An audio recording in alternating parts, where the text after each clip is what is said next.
Bueno, han escuchado decir lo importante que es localizar esa semana 70 que tanto hemos hablado en el tiempo profético en que nos ha tocado vivir, porque ciertamente las profecías claves sobre esa semana 70 ya se han cumplido. Tenemos la parábola del hijo pródigo, ya se ha hecho una realidad y tenemos a Israel en su tierra. Y cosas extraordinarias están ocurriendo, y además de las profecías que hablan que las naciones de la tierra eventualmente se levantarían todas ellas en contra de Israel. Y aquí quizás sea bueno recordar que cuando se habla de las naciones de la tierra, Dios mira principalmente a los habitantes de Edom, los edomitas, ¿no? Descendientes de Esaú. Entonces, ahora que nos damos cuenta, ¿no? En estos tiempos en que podemos examinar la escritura una vez más a la luz de la palabra, nos damos cuenta que se cierra un círculo que quizás tal vez anteriormente no hayamos podido percibir, porque así es Dios. Cuando llega el tiempo, el Espíritu de Dios entonces comienza a mostrarnos ciertos indicadores en este recorrido hacia lo que va a ocurrir eventualmente en el valle de Jezreel, al norte de Israel, donde todas las naciones de la tierra se reunirán después de haberse reunido contra Jerusalén, después de haberse reunido contra el pueblo que Dios estableció en la tierra de Canaán. Van a tener que confrontar entonces directamente al Cordero de Dios. Como dice la Escritura, pelearán contra el Cordero y el Cordero los vencerá. Pero hemos escuchado, y ustedes habrán escuchado decir que pondría los pies sobre el monte del Olivar, sobre el monte de los olivos. Pero ¿de dónde viene el Señor? No, es fácil decir viene del cielo, obviamente, pero hay algo más, porque la palabra de Dios especifica en realidad esa trayectoria, y conseguí unos versículos aquí que son tan claros al respecto, que responde a esas preguntas para que no haya duda. Cuando el Señor regrese físicamente, donde todo ojo le verá, es una trayectoria en que no habrá ninguna duda entre los habitantes de la tierra, porque habrá señales en los cielos. Y de hecho, las naciones de la tierra tendrán mucho temor, pero el pueblo de Israel, el pueblo de Dios, el que va a ser guardado para ese último momento, donde mirarán al que traspasaron y creerán. Las instrucciones que Dios les da en la misma escritura es que no tengan ningún temor. Las naciones de la tierra tendrán temor, pero ellos no deben tener temor por las maravillas que se van a ver en los cielos en ese recorrido que va a ser Jesús. Pero vamos a ver aquí, porque quiero mencionar, y iré más atrás un poquito, pero quiero mencionar a Parán, la tierra de Parán o el monte de Parán. Eso significa, Parán significa abundancia, ¿no? Entonces, en esa trayectoria, veamos lo que dice la Escritura. Solamente voy a leer algunos versículos nada más que hablan directamente sobre esa trayectoria. Y recordar que esto comienza en el monte Sinaí, comienza con Moisés, ¿no? Donde Dios establece los estatutos de la ley, ¿no? Y han sido guardados hasta el día de hoy. Están reservados en los oráculos de Dios, en la palabra escrita, en los salmos, en los profetas, y luego en el último tiempo, ¿no? Ya cuando el Mesías de Israel hace su aparición por primera vez aquí en la tierra, tiene que nacer como ser humano, tiene que hacerse carne para poder ser ofrecido como rescate, para poder pagar el precio. Él tuvo que nacer como ser humano y vivir ese tiempo determinado por Dios, donde Él se ofreció como ese Cordero Pascual de Isaías 53. Ahí está. Entonces nos damos cuenta, ¿no? Cómo estas profecías se van cumpliendo al pie de la letra, pero hemos llegado al tiempo ya final, porque se cierra el círculo otra vez. Sale sale desde Sinaí, y recordemos que Sinaí, el lugar preciso del monte de Dios, el monte de Sinaí, es debatible, ¿no? Yo he estado en el monte, digamos, en el que se le conoce como el monte Sinaí, y unas 2 o 3 veces, y a la verdad es un lugar extraordinario, ¿no? Pero hay quienes piensan que en realidad el monte Sinaí se encuentra en Saudi Arabia. Algunas cosas que el apóstol Pablo menciona en la escritura, hay debate sobre eso, no, pero sí concuerda con otros detalles que Dios da en la escritura. So, aquellos que han podido estar cerca, porque no se puede ir al monte en Saudi Arabia, donde hay más evidencia de lo que dice la escritura, que es el monte Sinaí. Pero en fin, no podemos hacer nada. El lugar está protegido, está resguardado con cercos.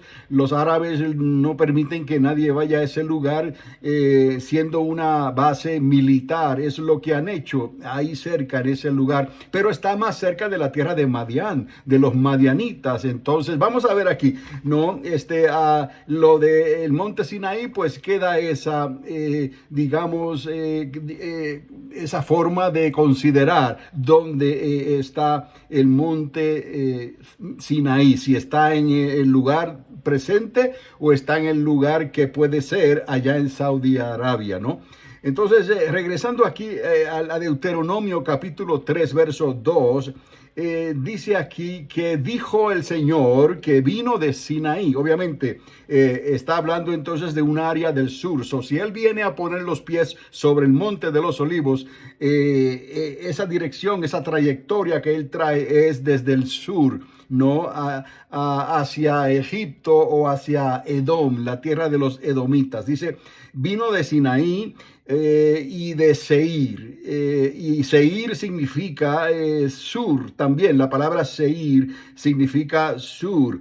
Y entonces les esclareció, como que es una trayectoria que poco a poco se va dejando manifestar. Primero esclarece a la distancia y luego resplandece. Esa es la palabra que se utiliza. Primero esclarece, ¿no? Viniendo desde el sur, y luego resplandece y se menciona el monte de Parán. Y como dije, Parán significa abundancia en una trayectoria desde el sur. Y vea esto que dice la escritura. Esto es extraordinario, porque dice, y vino de entre 10 millares de santos. Aún Enoc, séptimo desde Adán, en su libro, en sus profecías, él habla de que él vio el regreso del Señor, que venía acompañado con millares, decenas de millares que venían con el Señor. Pero aquí está en Deuteronomio capítulo 33, verso 2, donde se dice lo mismo, que el Señor vendrá entonces. Se recuerda, estamos completando el círculo desde lo que ocurre en el Sinaí con Moisés a lo que iba a acontecer milenios después, porque el mismo Moisés dijo que Dios iba a enviar a un profeta como él, y a él le iban a escuchar. Y es lo que Jesús de Nazaret hizo cuando él vino. Lo único que él vino a lo suyo, y los suyos no le creyeron. Entonces, en ese momento ocurre el cumplimiento de la profecía de Génesis, donde Dios dejó saber que de la simiente de la mujer Dios iba a traer el Salvador, pero también de la simiente de la serpiente no iba a venir el desolador.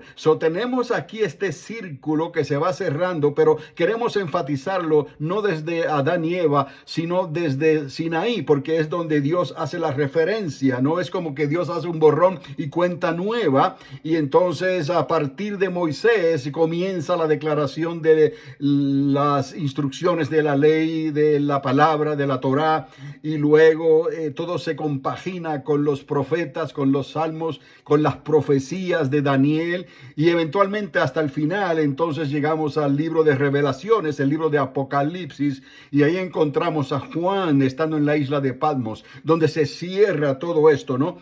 A Daniel se le da una parte y él habla hasta donde se le permite escribir, sella, y luego luego en los tiempos de Juan en la isla de Patmos se le dice sube acá y comienza Dios a mostrarle las cosas que iban a ocurrir en el tiempo final. Ya estamos hablando ya de esa última semana, la semana 70, dividida por la mitad en 3 años y medio la primera mitad, 3 años y medio la segunda mitad, y ustedes ya saben, ¿no? Que no toda la semana es una semana de grande tribulación, no. La primera mitad está reservada entonces para Israel, para los dos testigos, los dos personajes que van a estar tratando, no, con Israel, y van a estar levantando el nombre de Dios otra vez sobre Israel y sobre la tierra durante un corto tiempo de 42 meses. Pero esos dos personajes serán asesinados al final de su ministerio, y entonces viene la segunda parte, ¿no? Donde el desolador es lanzado a esta tierra y comienza entonces un nuevo orden, un gobierno que todos ellos lo controlan bajo la dirección de la serpiente antigua, del querubín caído, ¿no? Ahí estará ese anticristo, ese falso profeta y la imagen de la bestia. Y todo eso también tendrá corta duración, será de unos 42 meses. Así trabaja Dios, le da 42 meses a Israel y le da 42 meses a las naciones de la tierra, y por eso se llama la plenitud de los gentiles. Todo ya está trazado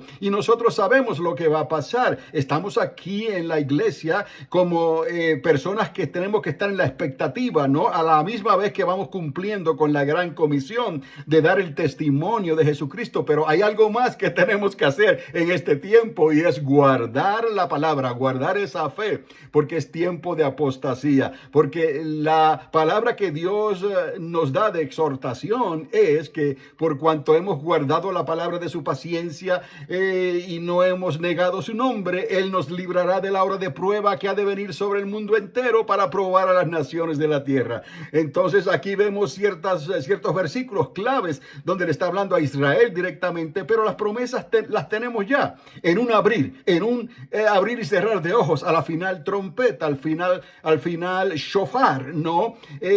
Seremos transformados, ¿no?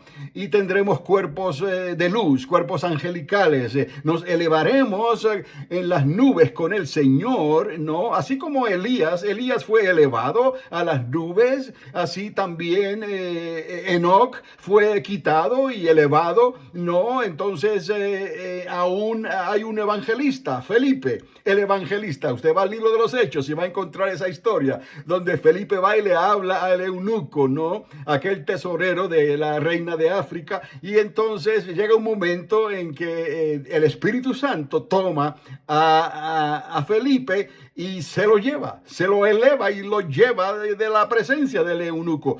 Para Dios no hay nada imposible. Les ha hablado de cómo Dios trabaja, no, y ha trabajado siempre, porque Dios es el mismo y Él no cambia. Entonces vemos cómo toda esta historia se va cerrando al final en esa semana 70 dividida por la mitad, y podemos ver entonces que hay promesas para nosotros, que podemos estar aquí cuando el tercer templo sea construido, y no es para que sea cosa alarmante, ¿no? Estaremos y seremos parte como iglesia de lo que Dios va a estar haciendo en Israel, porque eso es para restaurar a Israel, y nadie debe de sentir celos ni creer que esto no es de Dios, porque ya Dios lo explicó en el capítulo 11 a los romanos, donde le dice a la iglesia que así como Israel fue cortada y quitada por un tiempo, no, nosotros tenemos que permanecer en la obediencia a la palabra de Dios y no jactarnos, ¿no? Por haber recibido la gracia, el favor inmerecido, ¿no?